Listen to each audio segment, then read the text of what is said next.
5 obstacles, call them hidden blocks, that sabotage relationships or keep us from finding love. Thank you so much for joining us again on Second Act TV. Once again, I'm so happy to welcome back Laurie Gerber, dating coach, relationship expert, and the host of Love at Any Age. Laurie, thanks for being here again. Always fun. Well, we have a great topic today that is just totally applicable for our demographic. And that's 5 obstacles, or call them hidden blocks, that sabotage relationships or keep us from finding love. And you had an article on this originally too, that which prompted this idea. And it made a lot of sense. So number 1 here, bad habits, the quiet confidence killer. Why would that influence our dating behavior? So quiet.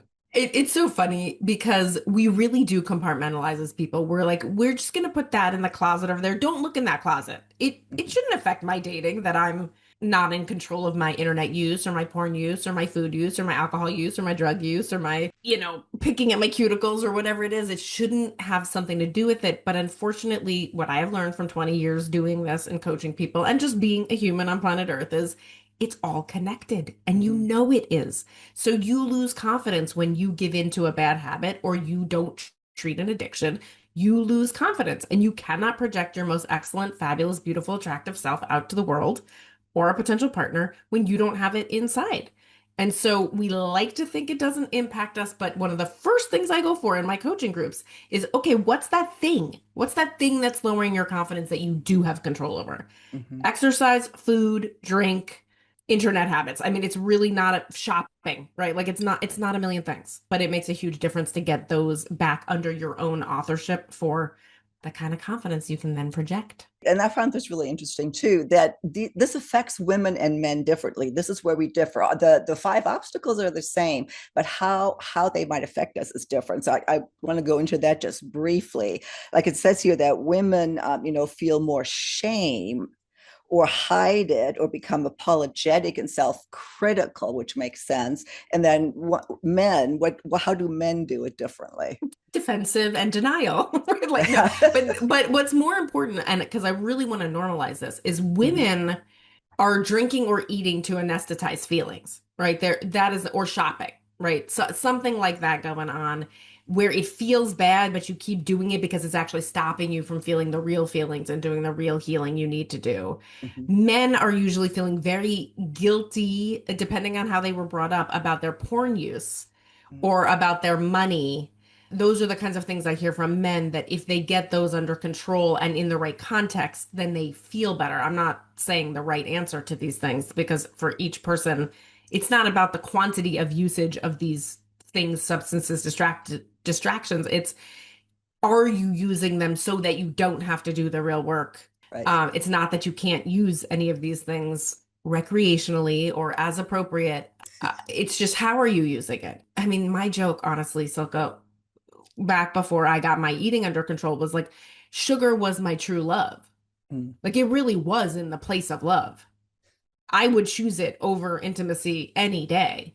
And so to think that's not connected to your ability to date with presence and your ability to really connect with someone and really let someone into your life, if that's what's getting your attention and your allegiance, you don't have room in your life to make a person really important. So Right. Well, and that's such great awareness that you're bringing to this. It really, I've never thought about bad habits being, something to do with dating. So anyway, leave your comments. Be interested to hear, if this triggers anything in you. Number 2 here, flirting and sex.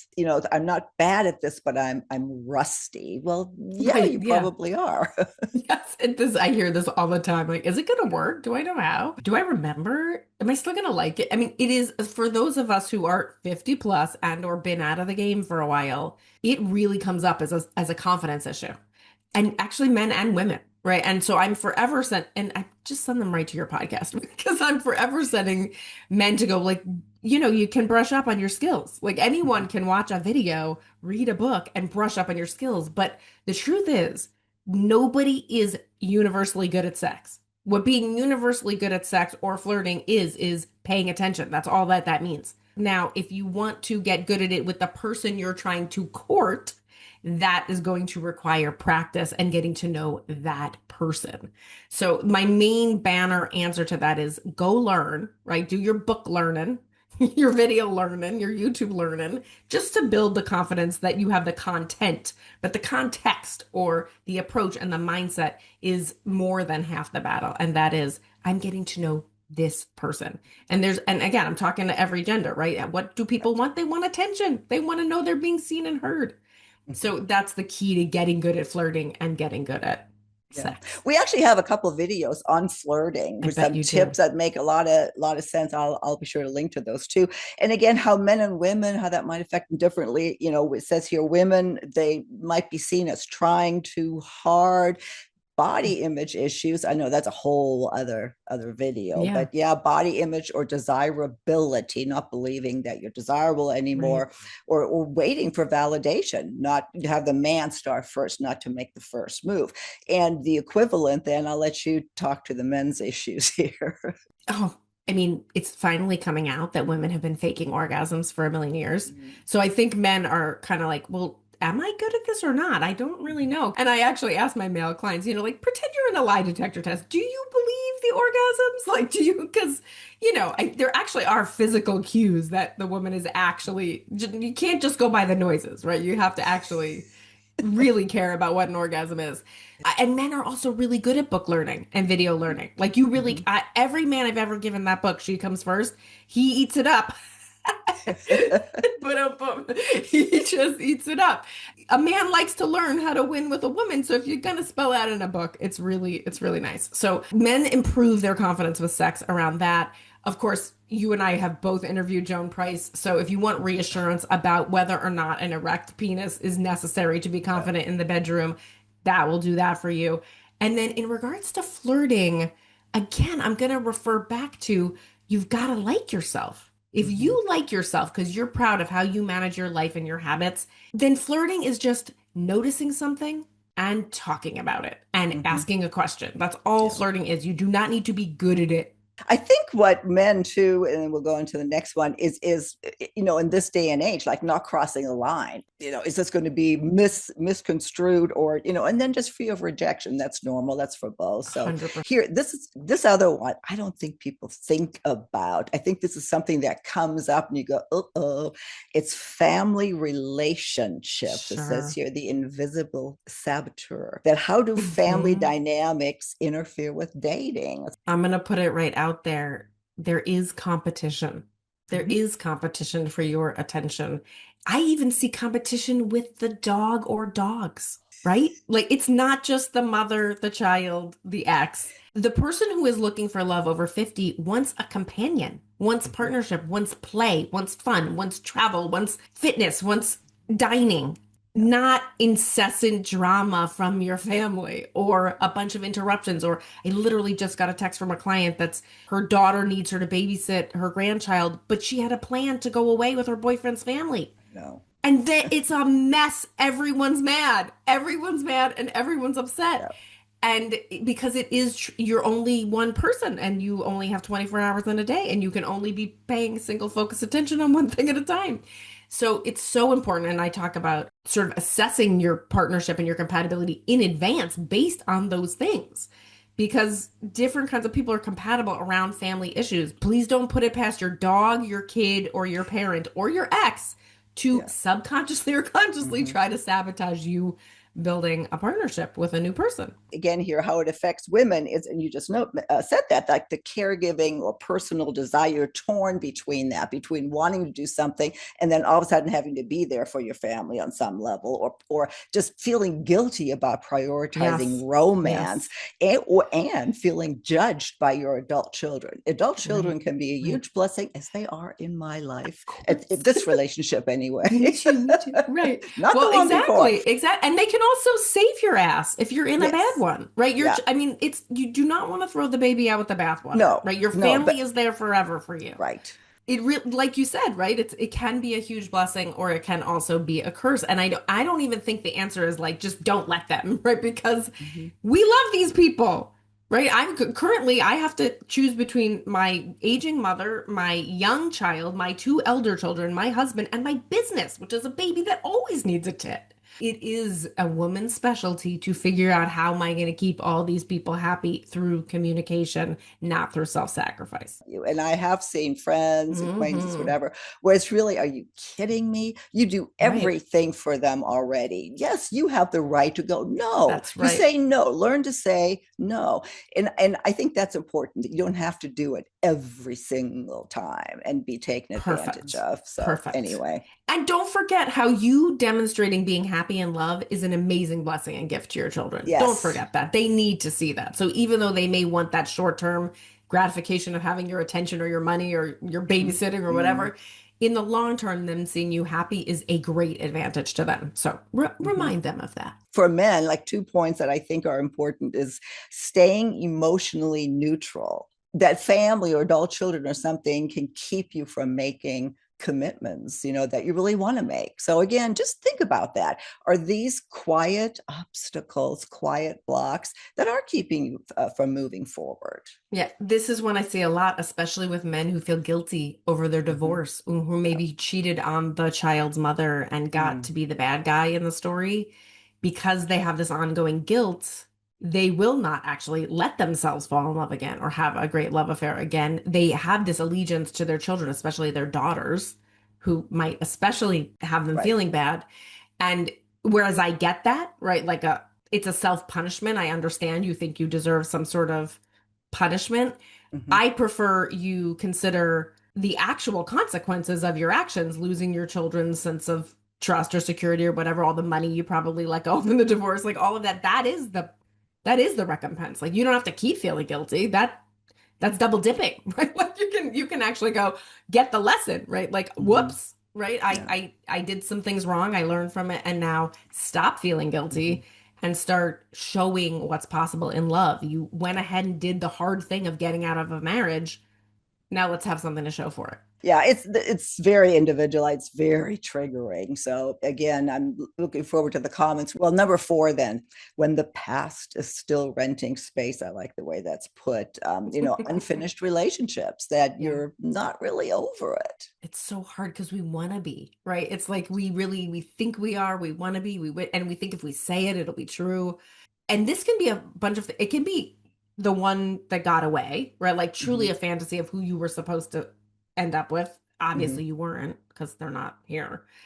It could be a dearly departed, right? And you could like really just miss and love the love of your life. Mm-hmm. It could be an ex that won't go away, right? That keeps bringing you back into either a flirtation loop or a guilt loop or an anger loop or something like that.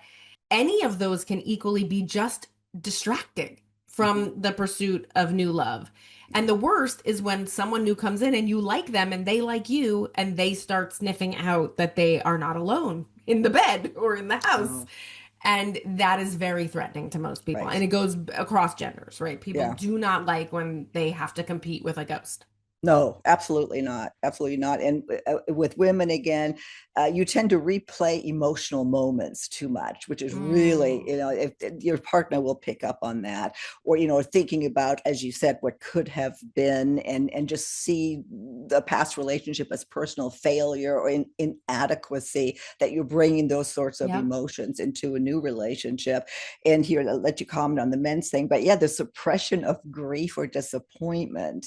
The fantasy, right? It's not just that we beat ourselves up and then we stay in the regret and the sadness and the self blame, but we also stay in a fantasy about Mm-hmm. someone who got away. So it can go either way. Or it could even be like as long as I'm still in a relationship with my ex, my kids, I have a better relationship with my kids. There's so many reasons a man might stay connected to something from the past that makes sense, but also just quietly undermine, Right. the future partner. Exactly. Exactly. Well, finally, here, Laurie, unresolved hauntings. I like the way it's put here. When your nervous Mm. system is dating for you, what are unresolved Ooh. hauntings? Yeah, again, this one's like, I'm sorry. I'm sorry I have to bring it up, but I do. I have met so many people, and I would say I don't think I have a client that doesn't have something from their past that's still informing their current belief about what's possible in love.